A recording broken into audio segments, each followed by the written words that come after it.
Well, as you can see, I found a new home for all the women I've ever loved, and it's in the bedroom appropriately. you know, I, as sexual as I might be sometimes, obviously we're all sexual beings. Um, I just don't want to permanently associate the two together. Um, but there's obviously some humor involved in it. But where I want to go with this is that again, I've had this conversation today in my Subaru Legacy group. Well, not mine, but a Subaru Legacy group. And, somebody asked me about my motivations for creating and continuing the history of propaganda. And I got into, the the facets and the layers of how immigration is being used as a venue for contemporary slavery, with the first world continuously using the third world as a toilet. And, this involves, human trafficking, even within the Arab world, because if you didn't know it now before, excuse me, Dubai was built upon indentured slavery, and the people that built it were from like Myanmar, the Philippines, Vietnam, Laos, and so on and so forth. So North America is not the only culture, or Northern or Europe are not the only culture to have benefited from slavery or colonialism, right? So hence why I still reading, still starting point with, on Wikipedia with the history of the Philippines. And obviously that's a wide bore approach instead of more of a sniper snapshot of specific periods in time, because obviously my firsthand experience with Filipino people and with family correlation, or actually family connection. Excuse me, I just had some peanut butter. And I'm still coming out of this bug, just at the tail end. And then obviously when my sister's getting married to an Indian man, and you know what can I say? Filipinos and Indians are the largest imported group to Canada as of 2022, as according to the Statistics Canada website. And they will comprise, together about 25 to 28. I'm going to guess percent of the Canadian population by 2025, if not 2028. That's the goal, anyways, by the current government. And the current government has not, you know, uh, made an exit plan. They're not planning on leaving the seat of power. They're planning on staying as long as possible, and as long as the people of Canada can endure, and for as long as the academics and the education systems allow it to continue. Because if we continue to allow this to happen, then we deserve the result that we get, which is tyranny and neo feudalism, with the what intercontinental uh, ballistic corporations. These warnings of history have not been heeded, and we have a lot of people resting on their laurels, just expecting the world to continue on turning, because what the fuck would they care? I'm facing this scenario where, oh, I'm facing retirement, whatever. It's not my responsibility anymore. I'm getting tired of being manipulated by the board, or something along those lines. Now I'm wearing this, this treetop cannabis only by t-shirt only by only by coincidence, right? And how I've highlighted before, if I haven't mentioned it now, well, obviously in the video addictions, in that the marijuana industry in Canada has gone totally haywire, and it's just it's not anywhere near the legalization process that happened in the United States, where and in the beginning where the lottery, excuse me, the lottery method uh, was of effectiveness, right? And so that those who were choosing and those who won were appreciative of their entrepreneur their opportunity to be entrepreneurs. Now, it is by my supposition here and my proposition that any further, as a policy, any further immigration, I want a moratorium.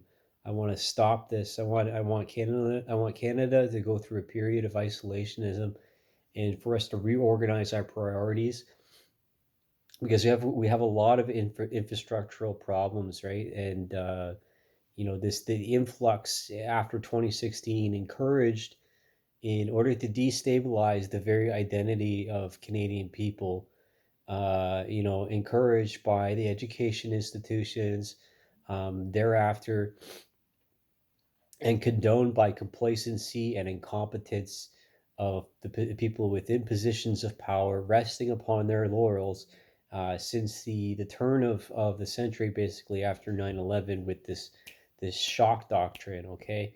And this inability to combat the commercialization of the marketing, and this hyper individualization, which therein lies the following, that is communism within the contemporary era, because there's two different ways you can either erase people's identities. This is Huxley versus Orwell, or you can get people to be hyper individualized, right? So you either remove their identity, you make them question it, and then the propaganda comes in and replaces the identity with the state, or with the estate, or with the company. This is the indoctrination process. This is the repetition, the dopamine feedback, making people into drug addicts, so that uh, the self analysis and the education and the cognizance, so the recognition of consciousness, is completely and utterly obliterated, so that we have zombies, right? That's the whole point behind The Walking Dead, is that it was a reaction, culturally, to the preeminence, appearance, and then the acceptance with every trend, through the culture, that we were becoming enslaved to the very devices which have given us convenience, and thus power, to the producers, and to the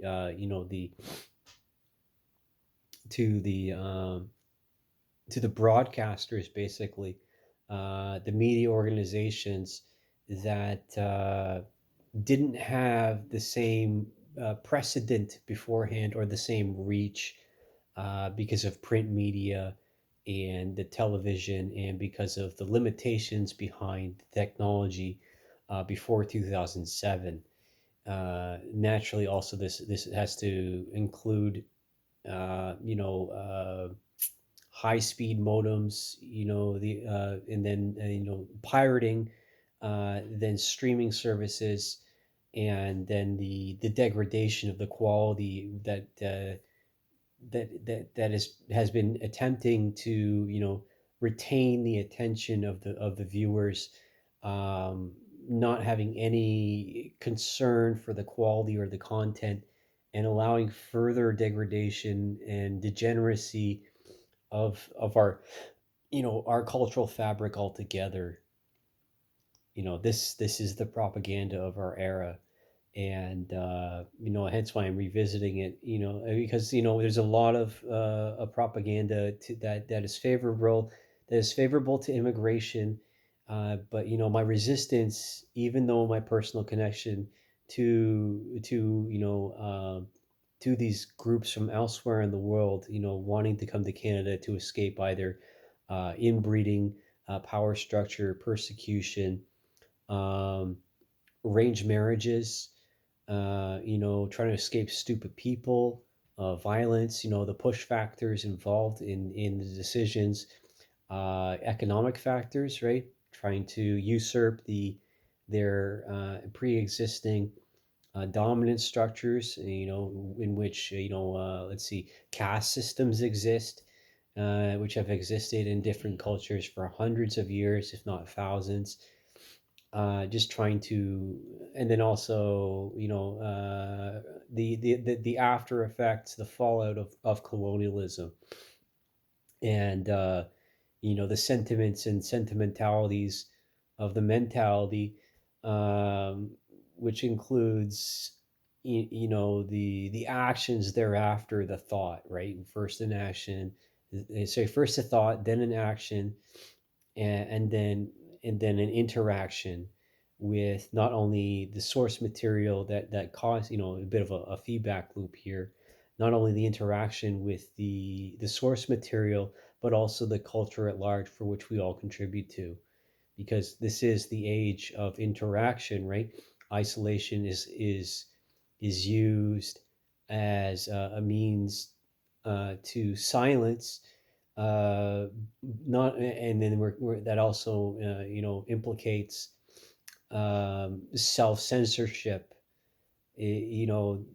So because otherwise you would face isolation and social ostracization, to be a heretic, right? I face this even now within the arts community and other intellectuals and people within the ivory tower who don't necessarily agree with me, but all they say to me is, shut up, Noel, shut up, seek help, you're disturbed.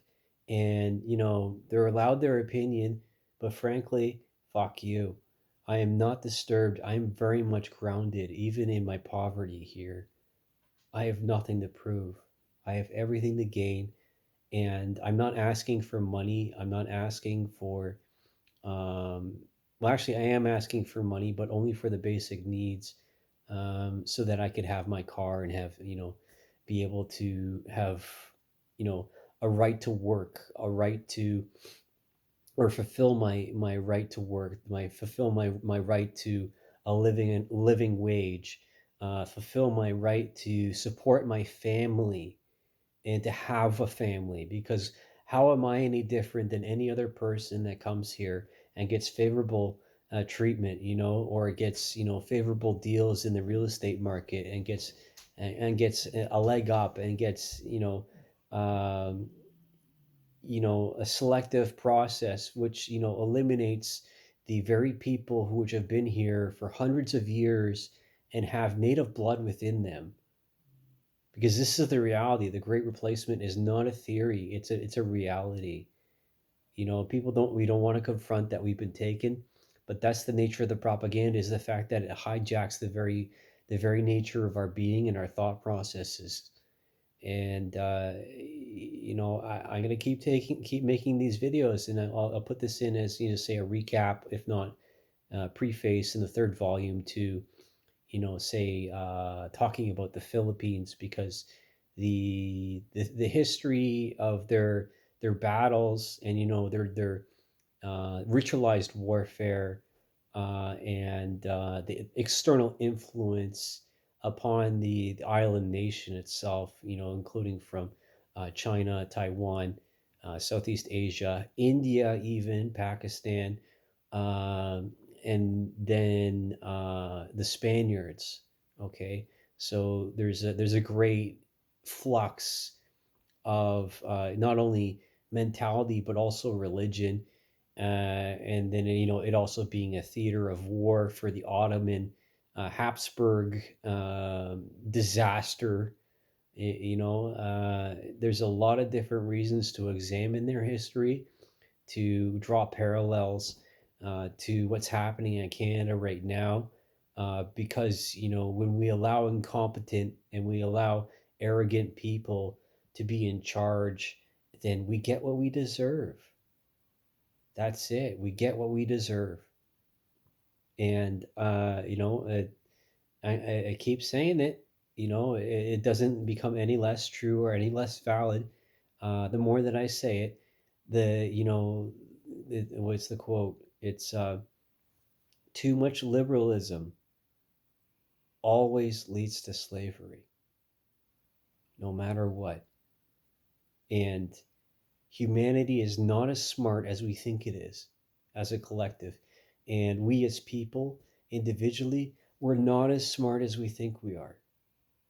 And those at the very top, if you ever get to watch this, you're not as smart as you think you are. You're not. There's someone out there that's even smarter than I am. And that doesn't terrify me, that empowers me. Thank you for watching.